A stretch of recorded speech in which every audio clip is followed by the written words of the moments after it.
Kwame finished explaining his management style.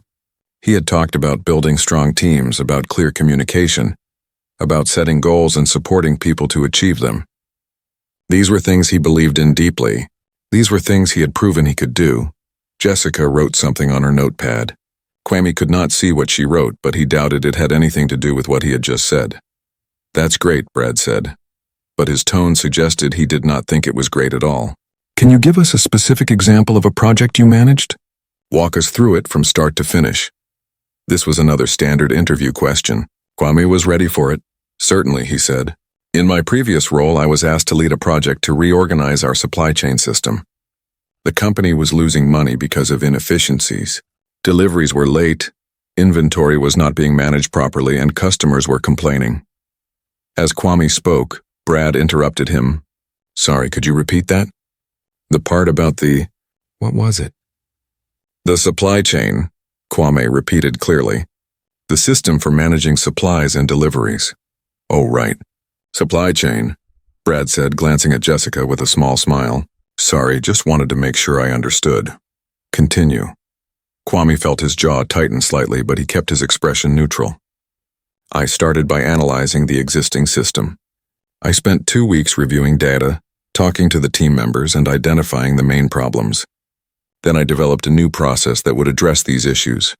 "And how did you communicate this new process to your team?" Jessica asked. She emphasized the word communicate in a way that felt pointed. "I held meetings with each department," Kwame explained. "I created clear documentation that everyone could reference. I also set up a training program to make sure everyone understood the changes and felt comfortable with them." "Documentation," Brad repeated slowly, as if the word was difficult. "Could you say that word again?" "Documentation," Kwame said. His voice remained calm, but inside his frustration was growing. "Documentation," Brad said, breaking the word into syllables and exaggerating each one. "Interesting pronunciation." Jessica covered her mouth with her hand, pretending to cough, but Kwame saw the smile she was hiding. This was not about clarity. This was mockery, plain and simple. "Is my pronunciation unclear?" Kwame asked directly, deciding to confront it. "I am happy to repeat anything if needed." No, Jessica said quickly, waving her hand. "It's fine. We just want to make sure we understand everything clearly. Communication is very important in this role. We work with clients who are very particular about these things." There it was, the suggestion that his accent would be a problem for clients. Kwame had heard versions of this excuse before. It was a way to discriminate while pretending to have legitimate concerns. "I have worked with many clients from different industries," Kwame said. "I have never received complaints about communication issues. In fact, I have often received positive feedback about my ability to explain complex ideas clearly." "I'm sure," Brad said in a tone that meant he was not sure at all. "But our clients here, they're used to a certain style. You understand?" Kwame understood perfectly.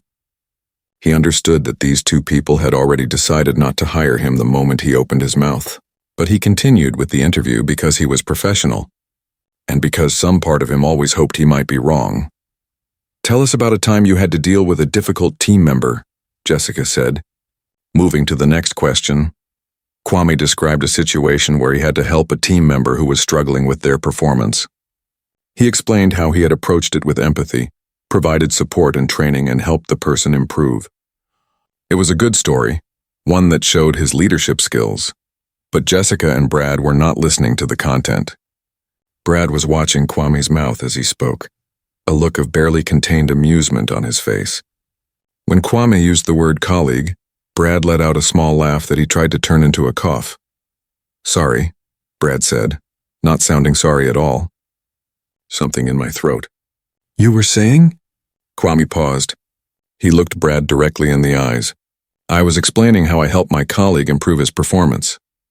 "Your colleague," Brad repeated, emphasizing the word in a mocking way. He looked at Jessica. "Did you catch all that?" Jessica nodded, pressing her lips together. "Yes, I got it." She made a note on her paper. Kwame was certain she was not writing anything about his leadership skills. The interview continued for another 20 minutes, but it felt much longer. Every answer Kwame gave was met with the same treatment. Brad would ask him to repeat words. Jessica would make comments about cultural fit and communication style. They would exchange glances and hidden smiles.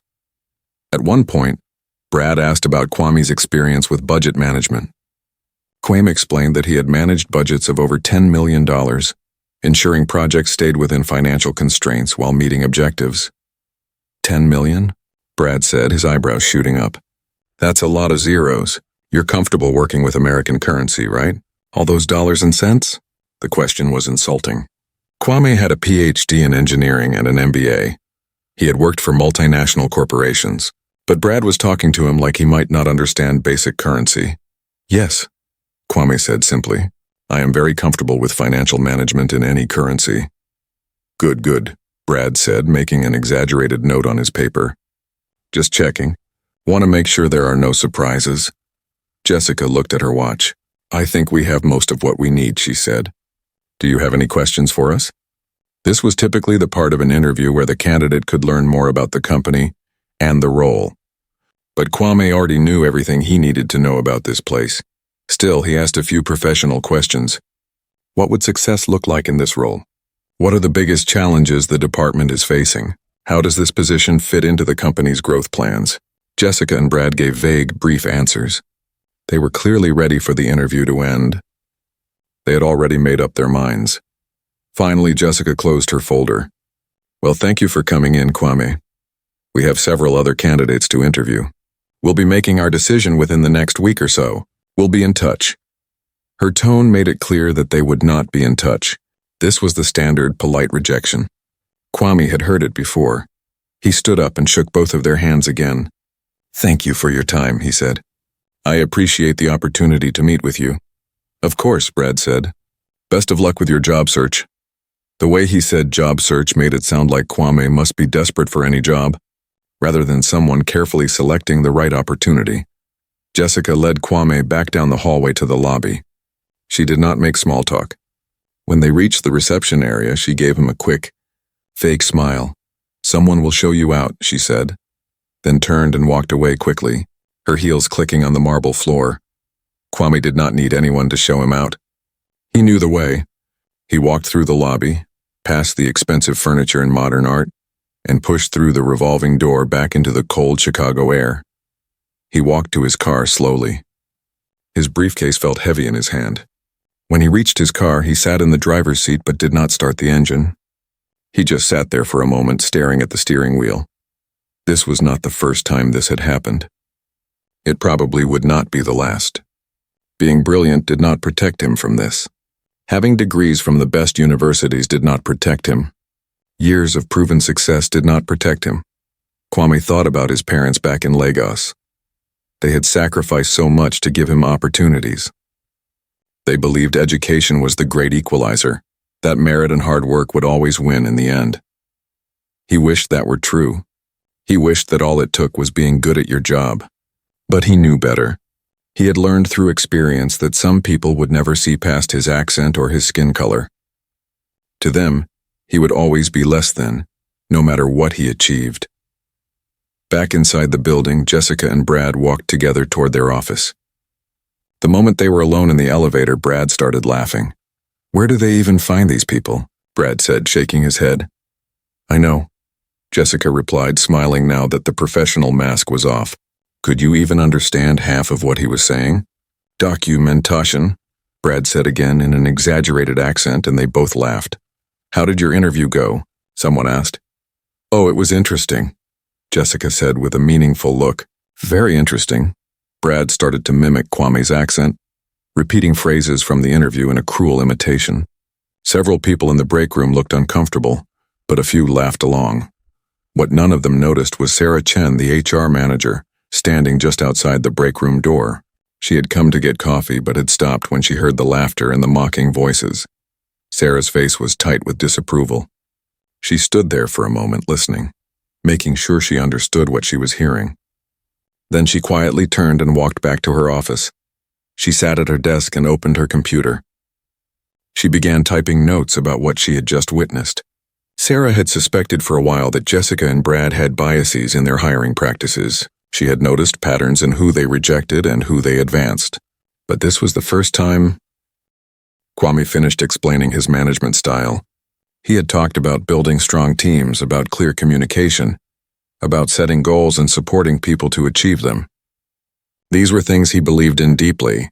These were things he had proven he could do. Jessica wrote something on her notepad. Kwame could not see what she wrote, but he doubted it had anything to do with what he had just said. "That's great," Brad said. But his tone suggested he did not think it was great at all. "Can you give us a specific example of a project you managed? Walk us through it from start to finish." This was another standard interview question. Kwame was ready for it. "Certainly," he said. "In my previous role, I was asked to lead a project to reorganize our supply chain system. The company was losing money because of inefficiencies. Deliveries were late, inventory was not being managed properly, and customers were complaining." As Kwame spoke, Brad interrupted him. "Sorry, could you repeat that?" "The part about what was it?" "The supply chain," Kwame repeated clearly. "The system for managing supplies and deliveries." "Oh, right. Supply chain," Brad said, glancing at Jessica with a small smile. "Sorry, just wanted to make sure I understood. Continue." Kwame felt his jaw tighten slightly, but he kept his expression neutral. "I started by analyzing the existing system. I spent 2 weeks reviewing data, talking to the team members, and identifying the main problems. Then I developed a new process that would address these issues." "And how did you communicate this new process to your team?" Jessica asked. She emphasized the word communicate in a way that felt pointed. "I held meetings with each department," Kwame explained. "I created clear documentation that everyone could reference. I also set up a training program to make sure everyone understood the changes and felt comfortable with them." "Documentation," Brad repeated slowly, as if the word was difficult. "Could you say that word again?" "Documentation," Kwame said. His voice remained calm, but inside his frustration was growing. "Documentation," Brad said, breaking the word into syllables and exaggerating each one. "Interesting pronunciation." Jessica covered her mouth with her hand, pretending to cough, but Kwame saw the smile she was hiding. This was not about clarity. This was mockery, plain and simple. "Is my pronunciation unclear?" Kwame asked directly, deciding to confront it. "I am happy to repeat anything if needed." No, Jessica said quickly, waving her hand. "It's fine. We just want to make sure we understand everything clearly. Communication is very important in this role. We work with clients who are very particular about these things." There it was, the suggestion that his accent would be a problem for clients. Kwame had heard versions of this excuse before. It was a way to discriminate while pretending to have legitimate concerns. "I have worked with many clients from different industries," Kwame said. "I have never received complaints about communication issues. In fact, I have often received positive feedback about my ability to explain complex ideas clearly." "I'm sure," Brad said in a tone that meant he was not sure at all. "But our clients here, they're used to a certain style. You understand?" Kwame understood perfectly. He understood that these two people had already decided not to hire him the moment he opened his mouth. But he continued with the interview because he was professional, and because some part of him always hoped he might be wrong. "Tell us about a time you had to deal with a difficult team member," Jessica said. Moving to the next question, Kwame described a situation where he had to help a team member who was struggling with their performance. He explained how he had approached it with empathy, provided support and training, and helped the person improve. It was a good story, one that showed his leadership skills. But Jessica and Brad were not listening to the content. Brad was watching Kwame's mouth as he spoke, a look of barely contained amusement on his face. When Kwame used the word colleague, Brad let out a small laugh that he tried to turn into a cough. "Sorry," Brad said, not sounding sorry at all. "Something in my throat." "You were saying?" Kwame paused. He looked Brad directly in the eyes. "I was explaining how I helped my colleague improve his performance." "Your colleague," Brad repeated, emphasizing the word in a mocking way. He looked at Jessica. "Did you catch all that?" Jessica nodded, pressing her lips together. "Yes, I got it." She made a note on her paper. Kwame was certain she was not writing anything about his leadership skills. The interview continued for another 20 minutes, but it felt much longer. Every answer Kwame gave was met with the same treatment. Brad would ask him to repeat words. Jessica would make comments about cultural fit and communication style. They would exchange glances and hidden smiles. At one point, Brad asked about Kwame's experience with budget management. Kwame explained that he had managed budgets of over $10 million, ensuring projects stayed within financial constraints while meeting objectives. 10 million? Brad said, his eyebrows shooting up. That's a lot of zeros. You're comfortable working with American currency, right? All those dollars and cents? The question was insulting. Kwame had a PhD in engineering and an MBA. He had worked for multinational corporations, but Brad was talking to him like he might not understand basic currency. Yes, Kwame said simply. I am very comfortable with financial management in any currency. Good, Brad said, making an exaggerated note on his paper. Just checking. Want to make sure there are no surprises. Jessica looked at her watch. I think we have most of what we need, she said. Do you have any questions for us? This was typically the part of an interview where the candidate could learn more about the company and the role. But Kwame already knew everything he needed to know about this place. Still, he asked a few professional questions. What would success look like in this role? What are the biggest challenges the department is facing? How does this position fit into the company's growth plans? Jessica and Brad gave vague, brief answers. They were clearly ready for the interview to end. They had already made up their minds. Finally, Jessica closed her folder. Well, thank you for coming in, Kwame. We have several other candidates to interview. We'll be making our decision within the next week or so. We'll be in touch. Her tone made it clear that they would not be in touch. This was the standard, polite rejection. Kwame had heard it before. He stood up and shook both of their hands again. Thank you for your time, he said. I appreciate the opportunity to meet with you. Of course, Brad said. Best of luck with your job search. The way he said job search made it sound like Kwame must be desperate for any job, rather than someone carefully selecting the right opportunity. Jessica led Kwame back down the hallway to the lobby. She did not make small talk. When they reached the reception area, she gave him a quick, fake smile. Someone will show you out, she said, then turned and walked away quickly, her heels clicking on the marble floor. Kwame did not need anyone to show him out. He knew the way. He walked through the lobby, past the expensive furniture and modern art, and pushed through the revolving door back into the cold Chicago air. He walked to his car slowly.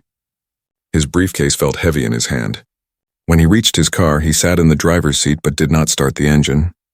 He just sat there for a moment, staring at the steering wheel. This was not the first time this had happened. It probably would not be the last. Being brilliant did not protect him from this. Having degrees from the best universities did not protect him. Years of proven success did not protect him. Kwame thought about his parents back in Lagos. They had sacrificed so much to give him opportunities. They believed education was the great equalizer, that merit and hard work would always win in the end. He wished that were true. He wished that all it took was being good at your job. But he knew better. He had learned through experience that some people would never see past his accent or his skin color. To them, he would always be less than, no matter what he achieved. Back inside the building, Jessica and Brad walked together toward their office. The moment they were alone in the elevator, Brad started laughing. Where do they even find these people? Brad said, shaking his head. I know, Jessica replied, smiling now that the professional mask was off. Could you even understand half of what he was saying?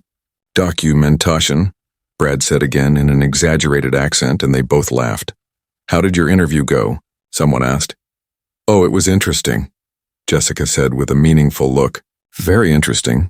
Brad started to mimic Kwame's accent, repeating phrases from the interview in a cruel imitation. Several people in the break room looked uncomfortable, but a few laughed along. What none of them noticed was Sarah Chen, the HR manager, standing just outside the break room door. She had come to get coffee but had stopped when she heard the laughter and the mocking voices. Sarah's face was tight with disapproval. She stood there for a moment listening, making sure she understood what she was hearing. Then she quietly turned and walked back to her office. She sat at her desk and opened her computer. She began typing notes about what she had just witnessed. Sarah had suspected for a while that Jessica and Brad had biases in their hiring practices. She had noticed patterns in who they rejected and who they advanced. But this was the first time. Kwame sat in his car for another 10 minutes before finally starting the engine. He needed that time to calm down, to push the anger and hurt back into the familiar box where he kept these feelings. He had developed this skill over years. The ability to experience discrimination and then move forward anyway. The ability to be treated as less than he was and still maintain his dignity. It was exhausting, but it was necessary. As he drove away from the Sterling Tech Solutions building, his mind drifted back to his journey. How had he gotten here? Not just to this parking lot in Chicago, but to this point in his life. It had started in Lagos, in a small house in a crowded neighborhood. Kwame was the oldest of 3 children. His father taught mathematics at a local secondary school. His mother taught English at a primary school. They were not wealthy, but they valued education above everything else. Even as a small boy, Kwame had been curious. He would take apart his toys to see how they worked. He would ask endless questions about why things were the way they were. His parents encouraged this curiosity. When Kwame was 8 years old, his father brought home a broken radio from school. Instead of throwing it away, his father gave it to Kwame as a challenge. "See if you can fix it," his father had said. Kwame spent weeks working on that radio. He studied it, tested different approaches, failed many times. But eventually he got it working again. The moment sound came through the speaker. The whole family celebrated like he had won a prize. That was the beginning. From that point on, Kwame knew he wanted to understand how systems worked and how to make them better. He excelled in school. While other children played football in the streets after classes, Kwame often stayed home reading textbooks and solving math problems for fun. His sisters teased him about being too serious, but they were also proud of him. When he was 15, his mathematics teacher told his parents that Kwame had special talent. The teacher helped him apply for scholarships to study abroad. The family could never afford to send him overseas on their own. A scholarship was the only way. The waiting was hard. Kwame applied to several universities in England. Every day he checked the mail, hoping for good news. His mother prayed every night that her son would get an opportunity. Then the letter came from Imperial College London. A full scholarship for engineering. Everything paid for. When Kwame's father read the letter out loud to the family, his voice shook with emotion. "You are going to London," his mother had said, tears streaming down her face. "My son is going to one of the best universities in the world." The whole neighborhood celebrated. Neighbors who barely had enough money for themselves contributed small amounts toward Kwame's travel expenses. It was a community victory. One of their own was going to achieve something great. London had been overwhelming at first. Kwame had never seen anything like it. The buildings, the crowds, the cold weather. Everything was different from Lagos, and he was one of very few black students in his engineering program. But Kwame worked harder than everyone else. He had to. He knew he was representing not just himself, but his family, his neighborhood, his country. He could not afford to fail. He graduated top of his class. Then came the acceptance to MIT in America for his master's degree. Then his PhD, also from a top university. Then the job offers. Kwame had worked for 3 different major companies in his career. At the first one, he had started as a junior operations analyst. Within 2 years, he was managing a team. Within 5 years, he was a director, but it had not been smooth. At every step, he had faced people who doubted him. People who were surprised by his competence. People who asked if he really had the degrees he claimed to have. People who made jokes about his accent. He remembered one manager who used to ask him to repeat himself in meetings even when everyone else understood him perfectly. He remembered colleagues who seemed shocked when his ideas worked. He remembered being passed over for a promotion that went to someone less qualified but who fit the culture better. But Kwame had persevered. He let his results speak for themselves. The projects he led succeeded. The teams he managed performed well. The problems he solved stayed solved. Slowly, he built a reputation in his industry. 5 years ago, he had been recruited to work in the United States permanently. It was a vice president position at a Fortune 100 company. The salary was excellent. The opportunity was huge. So Kwame had moved to America for good. In his last role, he had overseen operations worth over $500 million. He had managed departments with hundreds of employees. He had implemented systems that saved his company tens of millions of dollars every year. But 3 months ago, the company had gone through a major reorganization. Kwame's entire division had been eliminated. It was not about performance. It was about corporate strategy and market conditions. He had received an excellent severance package and strong letters of recommendation. Now he was looking for his next opportunity. He was being selective. He did not just want any job. He wanted a role where he could make a real impact, where his skills would be valued, where he could lead and innovate. That was why he had applied to Sterling Tech Solutions. On paper, it seemed perfect. The role matched his experience. The company was growing. The position offered real authority and the chance to build something, but clearly it was not meant to be. Kwame drove to a small coffee shop near his apartment. He ordered a black coffee and sat in a corner with his laptop. He needed to keep moving forward. That meant updating his job search spreadsheet, reaching out to contacts in his network, applying to other positions. He had interviews scheduled with 2 other companies next week. Maybe those would go better, or maybe he would face the same prejudice again. There was no way to know until he tried, as Kwame worked on his laptop, 15 miles away at Sterling Tech Solutions. Jessica and Brad were finishing up their day. Jessica sat at her desk, going through the stack of resumes from the day's interviews. She had talked to 4 candidates total. She sorted them into 3 piles.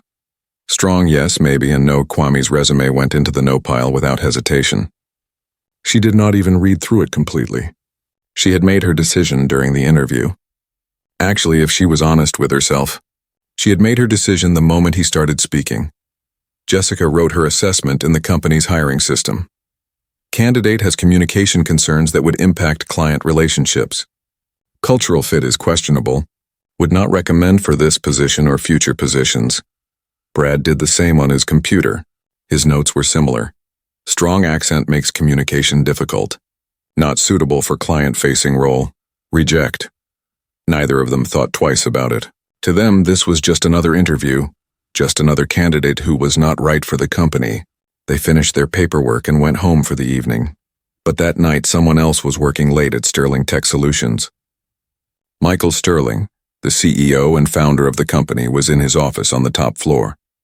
Michael was 48 years old. He had started Sterling Tech Solutions 12 years ago in a small office with just 3 employees. Now the company had over 200 employees and offices in 3 cities. He was proud of what he had built, but success had brought new challenges. As the company grew, Michael found he had less direct contact with daily operations. He had hired managers to handle things like recruitment, finance, and operations. He trusted these managers to maintain the company's standards. Recently, though, Michael had been feeling disconnected. The company culture did not feel quite right anymore. He could not point to anything specific, just a sense that something was off. So tonight, he had decided to do something he used to do when the company was smaller. He was going to personally review candidate files, not just the ones who were hired, but all of them. He wanted to see who was applying to his company and how his recruitment team was handling the process. Michael made himself a cup of coffee and settled in at his desk. He pulled up the hiring system on his computer and started reviewing files from the past week. He went through several candidates. Some were clearly not qualified. Others were decent but not quite right for the specific roles. The rejections made sense. The hiring notes from Jessica and Brad seemed reasonable. Then Michael opened a file that had been marked as rejected earlier that day. The candidate's name was Kwame Anderson. The position was Senior Operations Director. Michael read Jessica's notes. Communication concerns. Cultural fit questionable. Not recommended. Michael frowned. These were vague reasons. What specific communication concerns? What did cultural fit mean? He decided to look at the actual resume. Michael's eyes widened. These were among the best universities in the world. He himself only had an undergraduate degree from a good state school. He kept reading. Previous employment. Senior Vice President of Operations at Tech Global Industries, a Fortune 100 company. Before that, Director of Operations at Innovate Corp. Before that, Operations Manager at Systems Plus. Michael recognized all 3 company names. These were major players in the industry. Tech Global Industries was one of the biggest technology companies in the world. He scrolled down to the achievements section, led operational transformat. Michael Sterling did not sleep well that night. He kept thinking about Kwame Anderson's resume. He kept thinking about the careless rejection. He kept wondering what else he had missed while his company was growing. He arrived at the office at 7:30 the next morning, 30 minutes before the meeting he had scheduled. His assistant had confirmed that Jessica, Brad, and Sarah would all be there at 8 a.m. Michael used the extra time to prepare. He printed out Kwame's resume. He printed out the rejection notes from Jessica and Brad. He also printed several articles about Kwame that he had found online. He made another cup of coffee and reviewed everything one more time. The evidence was clear. This was not a case of differing opinions about a candidate's qualifications. This was discrimination, plain and simple. At exactly 8 a.m., there was a knock on Michael's door. "Come in," he called. Jessica entered first, followed by Brad and Sarah Chen. Jessica and Brad looked curious but not worried. They had no idea what this meeting was about. Sarah looked more cautious, like she suspected something serious was happening. "Good morning," Michael said. His voice was calm, but there was an edge to it. "Please sit down." They all took seats around the small conference table in Michael's office. Jessica and Brad sat together on one side. Sarah sat across from them. "Thank you for coming on short notice," Michael began. "I need to discuss something important with all of you. Yesterday, you interviewed a candidate named Kwame Anderson for the Senior Operations Director position." Jessica and Brad exchanged glances. Jessica spoke first. "Yes, we did. We completed our assessment and entered our notes in the system." "I saw your notes," Michael said. "Communication concerns, cultural fit issues. You both recommended rejection." "That's correct," Brad said confidently. "We felt he wasn't the right fit for the role." Michael picked up Kwame's resume and placed it on the table in front of them. "Did you read this resume carefully?" "Of course," Jessica said quickly. "We always review resumes before interviews." "Then tell me what you saw," Michael said. Jessica picked up the resume and glanced at it. "Well, he has operations experience, but does he have a PhD from Imperial College London?" Michael interrupted. Jessica looked down at the resume again. "Yes, it says that." "Does he have an MBA from MIT?" "Yes." "Did he serve as Senior Vice President at Tech Global Industries?" Jessica's confidence was starting to fade. "Yes, but did he manage $500 million in operational budget?" Brad jumped in, trying to defend their decision. "His qualifications on paper are fine, but in person there were clear communication issues. We have to consider whether candidates can effectively communicate with our clients." Michael's jaw tightened. "What specific communication issues did you observe?" "His accent," Brad said. "It was very strong. Difficult to understand at times." "Difficult to understand," Michael repeated slowly. "So you're telling me that a man who has a PhD from an English university, who has worked at the highest levels of Fortune 100 companies, who has published academic papers and given conference presentations, has communication problems?" Brad shifted uncomfortably in his seat. "It's not about his ability to communicate in general. It's about how our specific clients would react." "I see," Michael said. "And did you verify this concern with any actual data? Did you check if he had any complaints from clients at his previous positions?" Silence. "Did you call any of his references?" More silence. "Did you do any research on him at all beyond the interview?" Jessica and Brad looked at each other. Neither of them answered. Michael opened his laptop and turned it to face them. On the screen was an article titled, "Top 50 Innovators in Operational Excellence." Kwame's photo and profile were highlighted. "This article was published 6 months ago," Michael said. "It names Kwame Anderson as one of the leading experts in the field. It describes him as an exceptional communicator and thought leader." He clicked to another tab. "Here is a list of his advisory board positions. He advises 3 companies. Would you like to know which 3? He did not wait for them to answer. Datacom Systems, TechFlow Industries, and Quantum Solutions. Do those names sound familiar? Jessica's face went pale.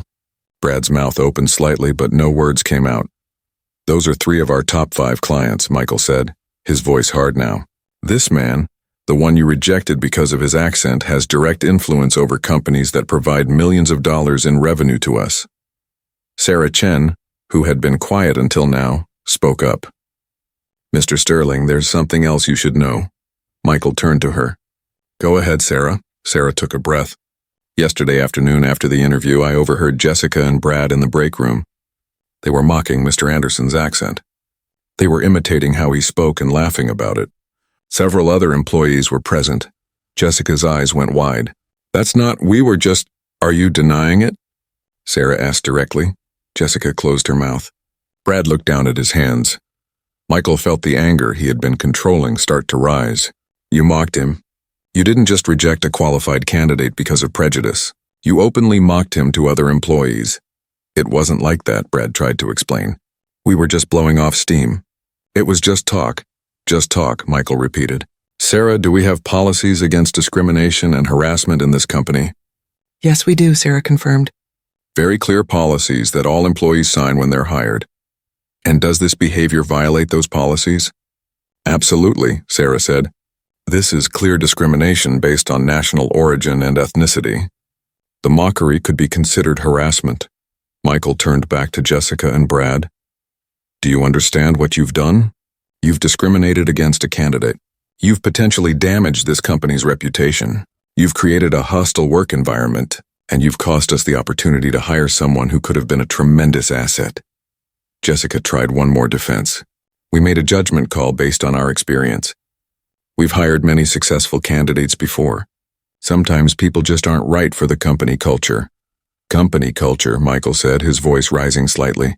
If our company culture means rejecting brilliant people because of how they sound when they speak, then we have a serious problem.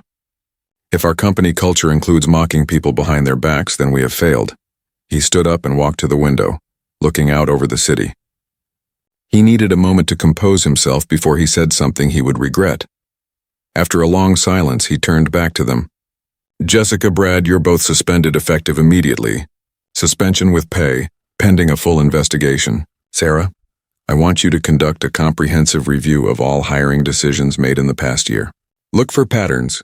See if this is an isolated incident or if there's a broader problem. Mr. Sterling, Brad said, his voice shaking now. I've worked here for 7 years. My record is, your record includes discriminating against a candidate yesterday. Michael cut him off. Whatever else you've done doesn't erase that. We need time to investigate fully, Sarah said. But based on what I witnessed and what's documented in the hiring system, this is very serious. Michael nodded. I want a full report within 2 weeks. Interview other employees. Find out if anyone else has witnessed discriminatory behavior. Check all the candidates that have been rejected in the past year. He looked directly at Jessica and Brad. I started this company 12 years ago with 3 employees. I built it on the principle that talent and hard work matter most. What you did yesterday goes against everything this company is supposed to stand for. Jessica looked like she might cry. Brad's face was red. But Michael felt no sympathy. They had made their choices. You'll receive emails this morning with the details of your suspension, Michael continued. Please gather your personal items and leave the building within the hour. You won't have access to company systems during the investigation. This is overreacting, Brad said, a note of desperation in his voice. One interview, one candidate. It's never just one, Michael said firmly. Sarah heard you mocking him to other employees. How many other candidates have you treated this way? How many other talented people have we lost because of your prejudices? No one had an answer to that. We're done here, Michael said. Sarah, please stay. Jessica, Brad, you can go. Jessica and Brad stood up slowly. They looked shocked, like they could not believe this was happening. They walked to the door together. After they left, Sarah turned to Michael. That was the right call. I've been documenting concerns about their hiring practices for a few months now. I was building a case, but I hadn't brought it to you yet. Why not? Michael asked. That answer stung, but Michael understood. From now on, if you see something like this, bring it to me immediately. I don't care how long someone has been here or how successful they've been. This kind of behavior is unacceptable. Understood, Sarah said. Michael sat down heavily in his chair. Now I need to figure out how to fix this. First, I need to reach out to Kwame Anderson. I need to apologize for what happened. Do you think he'll be willing to talk to you? Sarah asked. I don't know, Michael admitted. If I were in his position, I might not want anything to do with this company. But I have to try. This isn't just about hiring him. This is about doing WW. Kwame was in his home office when his phone buzzed with an email notification. He was working on applications for 2 other positions, trying to stay focused and positive despite yesterday's experience. He glanced at the email preview. The sender was Michael Sterling from Sterling Tech Solutions. Kwame almost deleted it without reading. He assumed it was the standard rejection email, but something made him open it. Maybe curiosity, maybe just habit. The email was not what he expected. "Dear Mr. Anderson," it began. "My name is Michael Sterling, and I am the CEO of Sterling Tech Solutions. I am writing to offer you my sincere apology for the treatment you received during your interview yesterday." Kwame sat up straighter and kept reading. "I personally reviewed your application file last night and was appalled by what I discovered. Your qualifications are exceptional, and the reasons given for your rejection were inappropriate and discriminatory. The behavior you experienced does not reflect the values this company was founded on, and I take full responsibility as the leader for allowing such a culture to exist." Kwame read the paragraph twice. A CEO was apologizing directly to him. This had never happened before. The email continued. "I have taken immediate action. The employees involved have been suspended pending a full investigation. I am also conducting a comprehensive review of our hiring practices to ensure this never happens again. I understand if you want nothing to do with our company after this experience. However, I would very much appreciate the opportunity to speak with you personally, not to offer you the position you interviewed for, although you are clearly qualified for it, but to apologize in person and to hear your perspective on what happened." The email ended with Michael's direct phone number and an offer to meet whenever and wherever was convenient for Kwame. Kwame leaned back in his chair. He did not know what to think. Part of him was angry that it took the CEO reviewing his file to recognize the problem. Why did someone have to be exceptional for discrimination to be taken seriously? What about all the qualified candidates who were not famous in their field?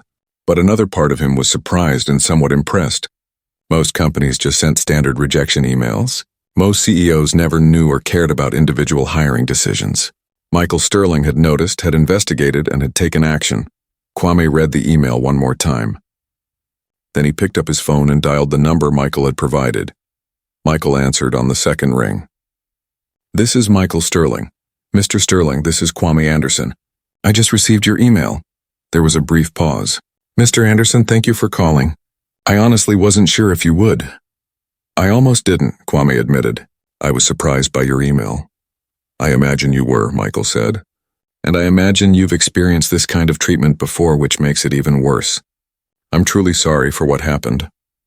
Kwame appreciated that Michael did not pretend this was an isolated incident.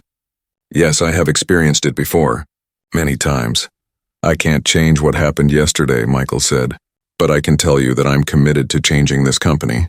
What I saw in your interview notes, what I heard about the behavior afterward, it's unacceptable. I should have been paying closer attention." "Why did you review my file?" Kwame asked.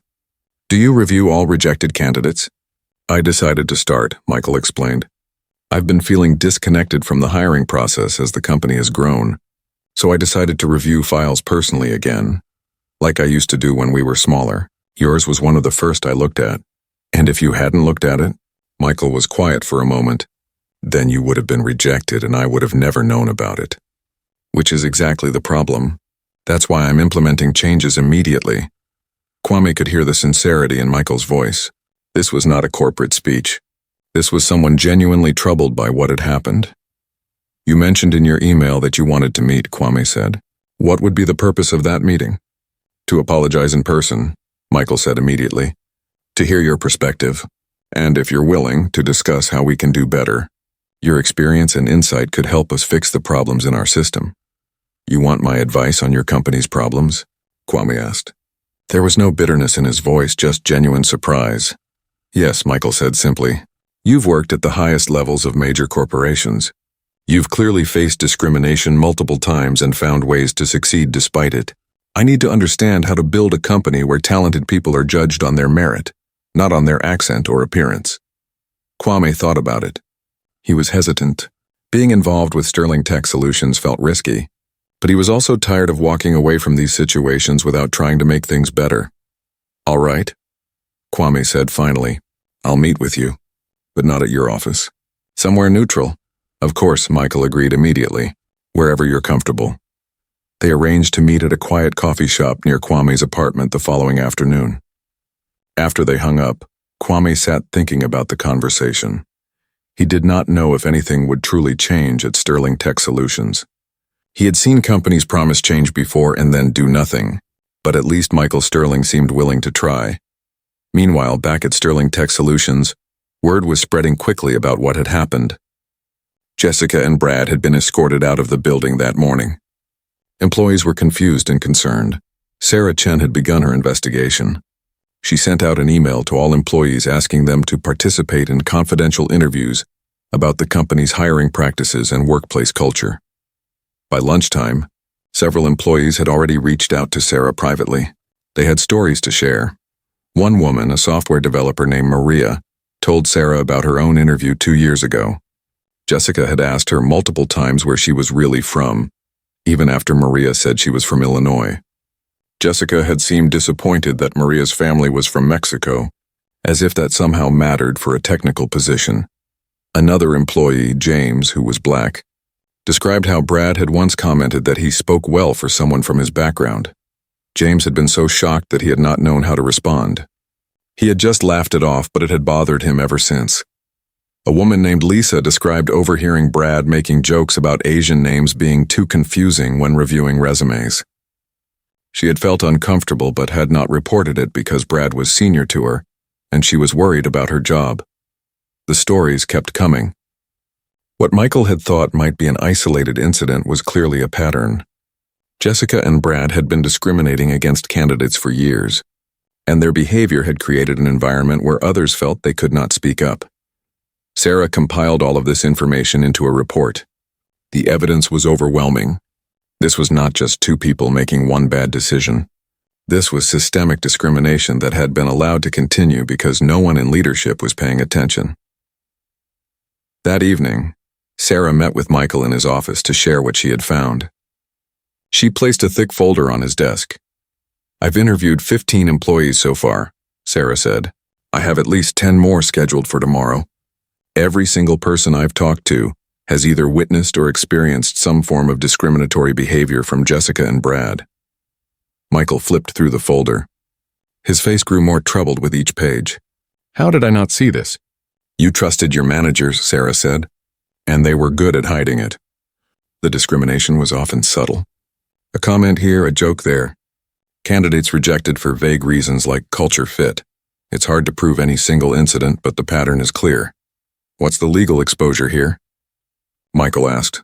"Potentially significant," Sarah said honestly. "If any of the rejected candidates decide to file complaints or lawsuits, we could be in trouble. We have documented evidence of discriminatory practices, and now that we know about it, we have a legal obligation to address it thoroughly." Michael nodded. He had already consulted with the company's lawyer that morning. He knew this could get expensive and complicated. "I want to go beyond just legal compliance," Michael said. "I want to actually fix the culture." "What do we need to do?" Sarah had been thinking about this all day. "First, we need to complete this investigation and take appropriate action based on what we find. Second, we need comprehensive training for all employees on diversity, equity, and inclusion. Real training, not just checking a box. Third, we need to review and change our hiring processes. Blind resume reviews, diverse interview panels, standardized questions. Fourth, we need accountability measures so this can't happen again." "That's a lot of work," Michael said. Michael was quiet for a moment. "You said you had been documenting concerns about Jessica and Brad. Why didn't you come to me sooner?" Sarah had known this question was coming. "I wasn't sure how you would react. I've worked at companies where raising these issues got people labeled as troublemakers. I was building a case so that when I did bring it to you, I would have enough evidence that you couldn't ignore it." "I understand," Michael said. "But from now on, I need you to come to me immediately when you see problems like this. I can't fix what I don't know about." "I will," Sarah promised. After Sarah left, Michael sat alone with the report. He read through every interview, every story, every example of discrimination that had happened under. The coffee shop was called Morning Grounds. It was a small, quiet place with comfortable chairs and good coffee. Kwame arrived 5 minutes early and ordered a black coffee. He chose a table in the corner away from the windows. He was nervous, though he tried not to show it. This meeting felt important, though he was not entirely sure why. Maybe because it was rare for someone in power to actually listen. Maybe because part of him hoped something good could come from the terrible interview experience. Michael Sterling arrived exactly on time. Kwame recognized him from the company website. Michael was a white man in his late 40s with graying hair and tired eyes. He wore jeans and a casual button-down shirt, not the expensive suit Kwame had expected. Michael spotted Kwame and walked over. "Mr. Anderson, Yes, Kwame stood and shook his hand. Please call me Kwame. Thank you for meeting with me, Kwame. I'm Michael. He gestured to the counter. Let me get some coffee and I'll be right back. While Michael ordered, Kwame studied him. Michael looked genuinely nervous. His shoulders were tense. He kept running his hand through his hair. This was not the confident CEO Kwame had imagined. This was someone who knew he had made mistakes and did not know how to fix them. Michael returned with his coffee and sat down across from Kwame. For a moment, neither of them spoke. Finally, Michael broke the silence. I don't really know how to start this conversation. I've been the CEO of my company for 12 years, and I thought I knew what was happening under my leadership. But I was wrong. Kwame nodded but said nothing, waiting for Michael to continue. I owe you an apology, Michael said, looking directly at Kwame. Not just for what Jessica and Brad did, but for creating an environment where that kind of behavior was possible. I should have been paying closer attention. Your email already apologized, Kwame said calmly. What else did you want from this meeting? Michael took a sip of his coffee, gathering his thoughts. I want to understand. You have an incredible career. You've succeeded at the highest levels despite facing discrimination. How do you do it? How do you keep going when people treat you the way you were treated at my company? Kwame was surprised by the question. Most people never asked about the toll discrimination took. They just expected you to keep being strong. I keep going because I don't have a choice, Kwame said honestly. If I let every instance of prejudice stop me, I would never accomplish anything. I would have never left Nigeria. I would have never gotten my degrees. I would have never built my career. But it must be exhausting, Michael said. It is, Kwame admitted. Every time I walk into an interview, I have to prove myself twice as much as someone who looks different than me or sounds different than me. I have to be perfect because any mistake confirms their prejudices. I have to be excellent just to be considered equal. Michael listened intently, not interrupting. The interview at your company was not the worst I have experienced. Kwame continued. I have had people refuse to shake my hand. I have had people ask me if I really wrote my own PhD dissertation. I have been mistaken for the janitor in my own office. Your recruiters were just more obvious about it. That's terrible, Michael said quietly. I'm sorry you've had to deal with that. Many people deal with it, Kwame said. I am fortunate because I have the credentials and experience to keep getting opportunities. But what about talented people who don't have PhDs from famous universities? What happens to them when they face the same prejudice? It was a question Michael had been thinking about since he started the investigation. They get overlooked. Their potential gets wasted. Exactly, Kwame said. And companies lose out on great employees. Everyone loses, Michael leaned forward. I want to change that at my company, but I don't know how. The investigation Sarah is conducting has already revealed that this problem goes deeper than just two people. It's in our culture somehow, and I don't know how it got there or how to fix it. Kwame studied Michael carefully. The man seemed sincere. Do you really want to know? Or are you just worried about lawsuits and bad publicity? I'm worried about those things, Michael admitted. I'd be lying if I said I wasn't, but that's not the main reason. I started this company because I believed in building something good, something that valued talent and hard work. Finding out that we've been discriminating against talented people, that we've been part of the problem, it makes me sick. There was real emotion in Michael's voice. Kwame believed him. The first thing you need to understand, Kwame said, is that fixing this is not quick or easy. You can't just do diversity training and check a box. You have to actually change how your company operates. I'm listening, Michael said. Kwame thought about all the companies he had worked with, all the different approaches he had seen to diversity and inclusion. Some worked. Most did not. You need to start with your hiring process, Kwame explained. Blind resume reviews so that names in schools don't bias decisions. Structured interviews with standardized questions so every candidate is evaluated the same way. Diverse interview panels so one person's prejudice can't control the outcome. Michael was taking notes on his phone. What else? You need accountability, Kwame continued. Track your hiring data. Look at who gets interviewed, who gets rejected, and why. Look for patterns. And when you find evidence of bias, you have to act on it immediately, like you did with Jessica and Brad. Sarah is already starting that analysis, Michael said. Good. But hiring is just the beginning. What happens after people are hired? Are there mentorship programs? Are promotions fair? Do people from different backgrounds have equal opportunities to advance? Michael looked troubled. I don't know the answer to those questions. Then you need to find out, Kwame said firmly but not unkindly. You also need to create an environment where people feel safe reporting problems. From what Sarah told me, employees had witnessed discriminatory behavior but were afraid to speak up. How do I change that? By showing that you take it seriously, Kwame said. By protecting people who report issues instead of punishing them. By making it clear that discrimination is not tolerated, no matter who is doing it or how senior they are. They talked for another hour. Kwame shared experiences from his career, both good and bad. He described companies that had done diversity work well and companies that had failed. Michael asked thoughtful questions and listened carefully to the answers. At one point, Michael asked, "Do you think it's possible for a company like mine to really change?" Kwame considered the question. It depends on leadership. If you are truly committed, if you are willing to do the hard work and make difficult decisions, then yes, it's possible. But you cannot just talk about change. You have to actually do it. I want to do it, Michael said. But I'm going to need help. I don't have your experience or perspective. I don't know what I don't know. Kwame sensed where this was going. Are you offering me a job? Michael hesitated. Not the job you originally interviewed for? Something different. I need someone who can help transform this company.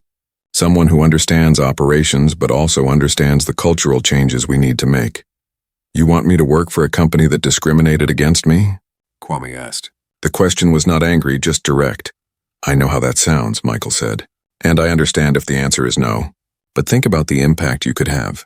You could help make sure what happened to you never happens to anyone else at Sterling Tech. You could build something better. Kwame was quiet for a long moment. Part of him wanted to walk away and never think about Sterling Tech Solutions again, but another part of him was intrigued by the challenge. How often did someone get the opportunity to actually change a company from the inside? What exactly are you proposing? Kwame asked. A new position, Michael said. Chief Diversity and Operations Officer. You would have authority over both our operational efficiency and our diversity initiatives. Real power to make changes, not just an advisory role. That's an unusual combination of responsibilities, Kwame observed. I know, Michael said, but I think they're connected. Diverse teams make better decisions. Inclusive cultures attract better talent. Operational excellence and diversity excellence go together. Kwame had never heard a CEO talk about diversity this way before. Usually it was treated as a separate issue, a checkbox, a PR concern. Michael seemed to understand that it was fundamental to how a company operated. I need time to think about it, Kwame said finally. This is not a decision I can make quickly. They finished their coffees and stood up. Michael extended his hand again. Thank you for meeting with me, Kwame, and for being honest about your experiences. That took courage. It shouldn't take courage to tell the truth about discrimination, Kwame said. But I understand what you mean. As Kwame walked to his car, his mind was full of thoughts. He had not expected this meeting to go the way it did. He had expected corporate apologies and empty promises. Instead, he had found something different. He had found a leader who seemed genuinely willing to change. The question was whether Michael would actually follow through. Talk was easy. Action was hard. Kwame decided he would think about the offer seriously, not because he needed the... For 2 weeks, Kwame thought about Michael's offer. He made lists of pros and cons. He talked to mentors and friends. He researched Sterling Tech Solutions thoroughly, reading employee reviews and financial reports. The risk was clear. If he joined the company and the changes failed, it would reflect badly on him. People might say he could not handle the job. Or worse, they might use him as an example that diversity initiatives do not work. But the opportunity was also clear. He would have real authority to make changes. He would be reporting directly to the CEO. And Michael seemed genuinely committed to transformation, not just to looking good. On the 14th day after their meeting, Kwame made his decision. He called Michael. I'll accept your offer, Kwame said, but I have conditions. Tell me, Michael said immediately. First, I need full authority over hiring practices. No exceptions. No one can override my decisions about recruitment and selection processes. Agreed.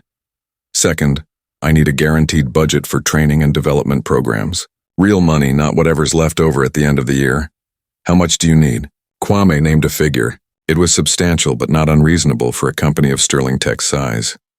Done, Michael said without hesitation. Third, I need direct access to you.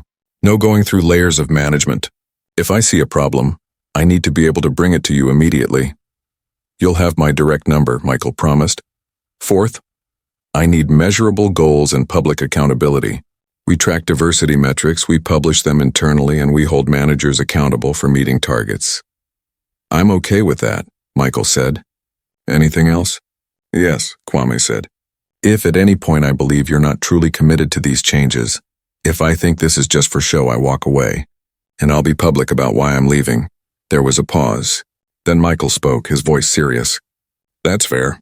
I wouldn't expect anything less. When can you start? They agreed on a start date 3 weeks away. That would give Kwame time to finish up consulting projects and give Michael time to prepare the company for the announcement. The investigation into Jessica and Brad had concluded. Sarah's report documented years of discriminatory behavior. Both of them were fired for cause. 2 other employees who had participated in mocking candidates were formally disciplined. The day before Kwame's first day, Michael sent an email to all employees. He explained what had happened with the discriminatory hiring practices. He did not hide from the facts or make excuses. He apologized to the employees and committed to doing better. Then he announced Kwame's hiring as the new Chief Diversity and Operations Officer. He shared Kwame's impressive background and explained the new role's authority and importance. The email created waves throughout the company. Some employees were excited about the changes. Others were skeptical. A few were quietly worried about what the investigation might have revealed about their own behavior. On his first day, Kwame arrived at the Sterling Tech Solutions building at 8 a.m., the same building where he had been discriminated against just weeks before, but this time he was walking in as a senior executive with the power to change things. Michael met him in the lobby personally. Welcome to Sterling Tech, Michael said, shaking his hand. Ready for this? Ready, Kwame said. They went up to the executive floor. Kwame's office was large with windows overlooking the city. It was next to Michael's office, a physical symbol of his access to the CEO. But Kwame did not spend much time looking at his office. He had work to do. His first meeting was with Sarah Chen. They went through the investigation report together in detail. Sarah had identified several specific problems in the hiring process and company culture. The good news, Sarah said, is that most employees want things to change. They're tired of the toxic behavior. They want to work somewhere they can be proud of. And the bad news? Kwame asked. The bad news is that changing culture is hard. Some people will resist. Some will say we're going too far. Some will quietly continue their old behaviors and hope no one notices. Then we'll have to make sure people notice, Kwame said. Over the next week, Kwame implemented his first changes.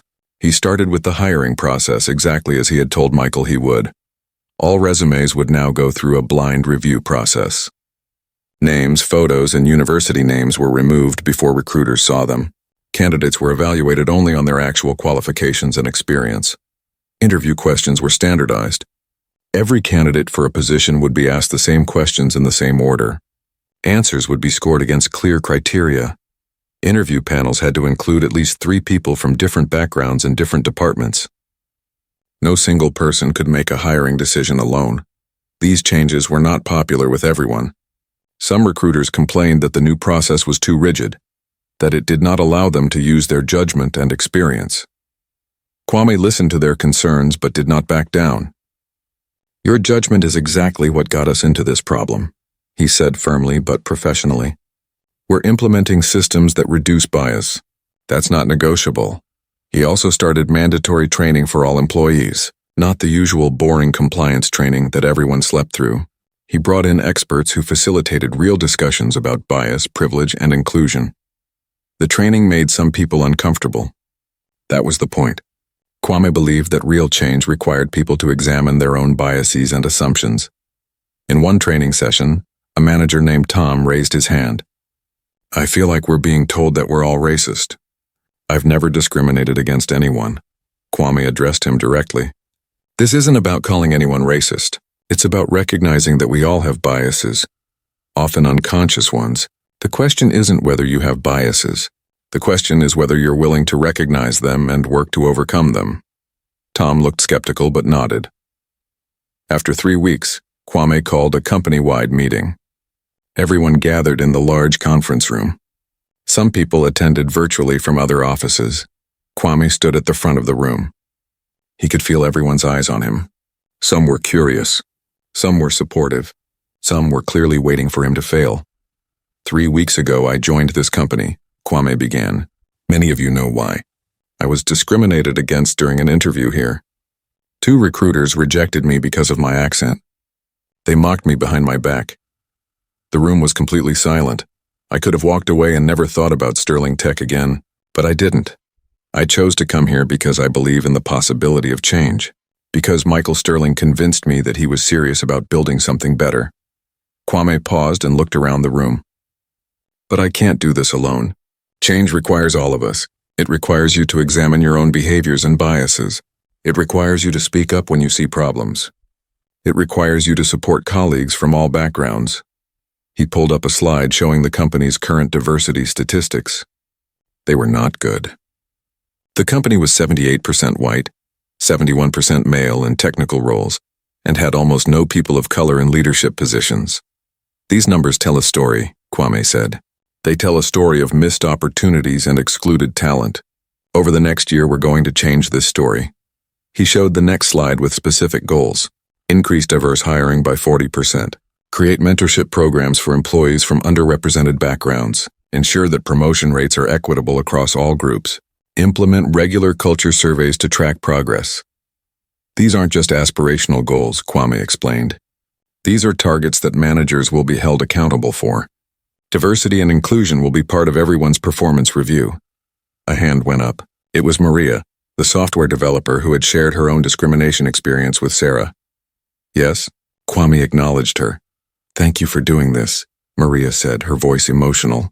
I've worked here for 2 years and I've often felt like I didn't belong.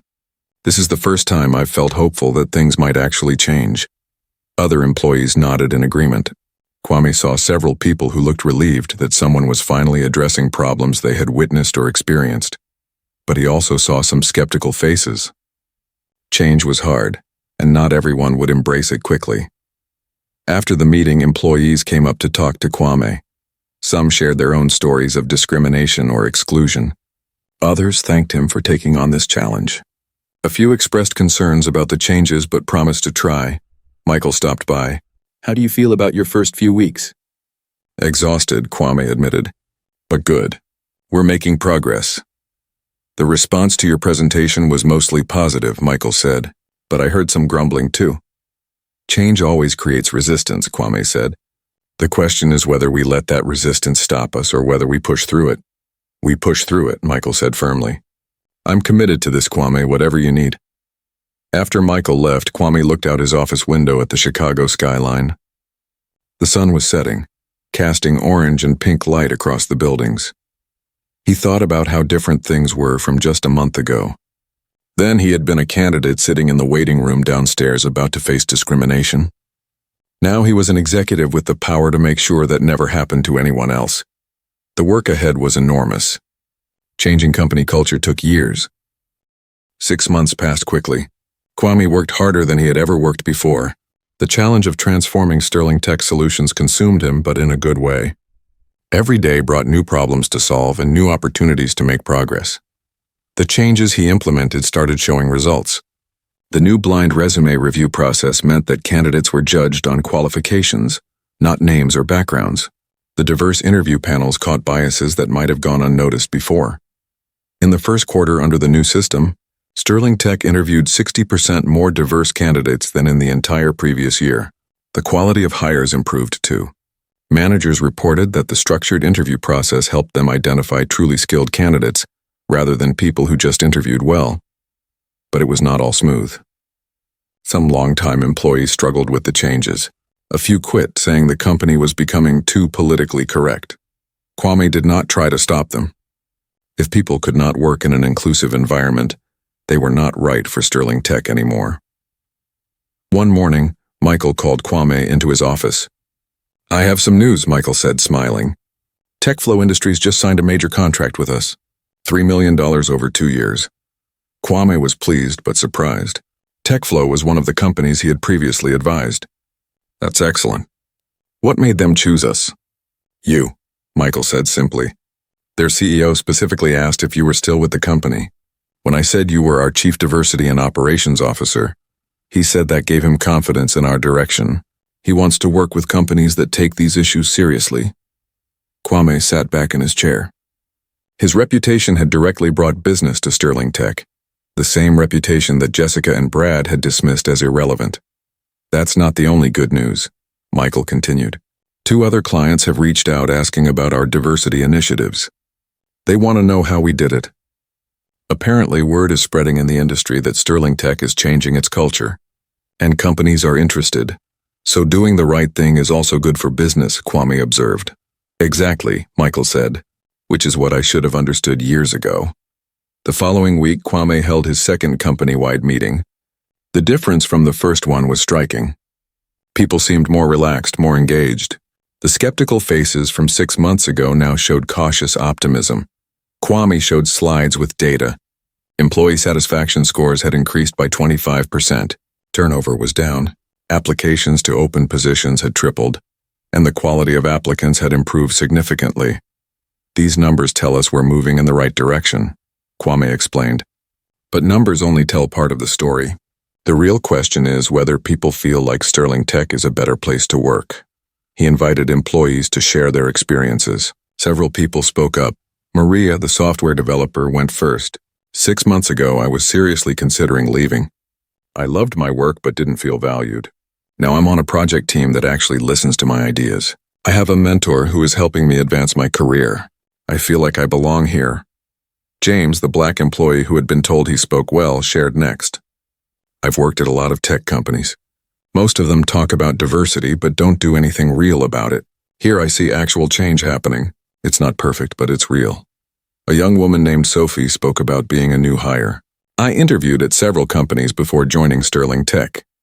This was the only place where the interview felt fair and professional. Every candidate was treated the same way. That meant a lot to me.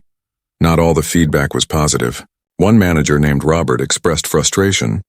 The new processes take longer, he said. It used to be I could interview someone and make a quick decision. Now everything has multiple steps and multiple people involved. Kwame nodded. You're right that it takes longer. But are you making better decisions? Robert thought about it. Actually, yes. The last 3 people I hired have all worked out really well. Better than some of my previous hires. That's the point, Kwame said. We're not just trying to be more diverse. We're trying to build better teams. Sometimes that requires slowing down and being more thoughtful.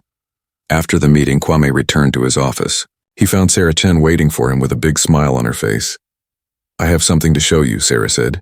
She handed him a document. Remember how I've been tracking all our hiring data? Of course, Kwame said. Look at these numbers, Sarah pointed to the charts. In the past 6 months, we've hired 42% more women than in the previous 2 years combined. We've hired more people of color in 6 months than in the past 3 years. And look at this. Retention rates for diverse employees have improved by 35%. Kwame studied the numbers carefully. They were impressive, but he stayed cautious. This is good progress, but 6 months is still early. We need to sustain this over years to truly change the culture. I know, Sarah agreed, but this is the best start I've seen at any company I've worked for. And it's because you didn't just implement surface-level changes, you changed the actual systems. That afternoon, Kwame received an unexpected visitor. A young black man named David knocked on his office door. He was an intern in the marketing department. Mr. Anderson, do you have a few minutes? David asked nervously. Of course, come in. And please call me Kwame. David sat down looking uncomfortable. I wanted to thank you. I'm graduating next month and Sterling Tech just offered me a full-time position. Congratulations, Kwame said warmly. But why are you thanking me? Because 6 months ago I don't think I would have gotten this offer, David said. I'm good at my work, but I've always struggled with interviews. I get nervous and sometimes my words come out wrong. Under the old system, that probably would have eliminated me. But under the new system, Kwame prompted. Under the new system, I was evaluated on my actual work. The structured interview focused on my skills and experience, not on whether I gave smooth answers. My manager told me that the diverse interview panel specifically advocated for me because they saw my potential. even though I'm not the most polished speaker. Kwame felt a deep sense of satisfaction. This was exactly what he had been working toward. Not just changing numbers, but changing individual lives and careers. You earned that job offer through your work, Kwame told David. The new system just made sure you had a fair chance to show what you could do. Still, David said, you created that system, and I wanted you to know it matters. It matters to people like me. After David left, Kwame sat quietly for a moment. He thought about his own journey, the struggles, the discrimination, the times he had almost given up. If he had given up, he would not be here now, making a difference in other people's lives. He thought about the interview with Jessica and Brad that had started all of this. At the time, it had felt like just another painful experience in a long line of them, but it had led to something unexpected. It had led to transformation. That evening, Michael invited Kwame to join him for dinner. They went to a quiet restaurant and talked about the past 6 months and the future. I've been thinking, Michael said. We should share what we've learned with other companies. Write about it, speak at conferences. Our story could help others. Our story? Kwame asked. Yes, Michael said. The story of how one terrible interview led to a company transformation. How facing our failures made us better. I think other companies could learn from this. Kwame considered it. As long as we're honest about the challenges. This wasn't easy and it's not finished. Culture change takes years. Agreed, Michael said. But we can show that it's possible, that it's worth doing, and that it makes companies better, not just morally but practically. They talked late into the evening about their vision for Sterling Tech's future. More inclusive hiring, better mentorship programs, leadership development for employees from all backgrounds, partnerships with schools and organizations that served underrepresented communities. When Kwame finally got home that night, he felt tired but fulfilled. He sat on his couch and thought about everything that had happened. 6 months ago, he had been sitting in his car outside this very building, processing the hurt of being discriminated against. Today, he had an office in that building, and the power to prevent that hurt from happening to others. His phone buzzed with a message. It was from his mother in Lagos. She sent messages every week, always proud of her son. Kwame smiled. His parents had sacrificed so much to give him opportunities. Now he was using those opportunities to create opportunities for others. It felt like the right way to honor their sacrifice. He thought about David, the intern who would now have a full-time job. He thought about Maria, who no longer wanted to quit. He thought about all the talented people who would now get fair chances at Sterling Tech Solutions. The work was not done. There would be more challenges ahead. Some initiatives would fail. Some people would continue to resist. Progress would be uneven and sometimes frustrating, but the direction was clear. Sterling Tech Solutions was becoming the kind of company Kwame wished had existed throughout his career. A company where talent was recognized regardless of accent or appearance. A company where different backgrounds were valued, not just tolerated. A company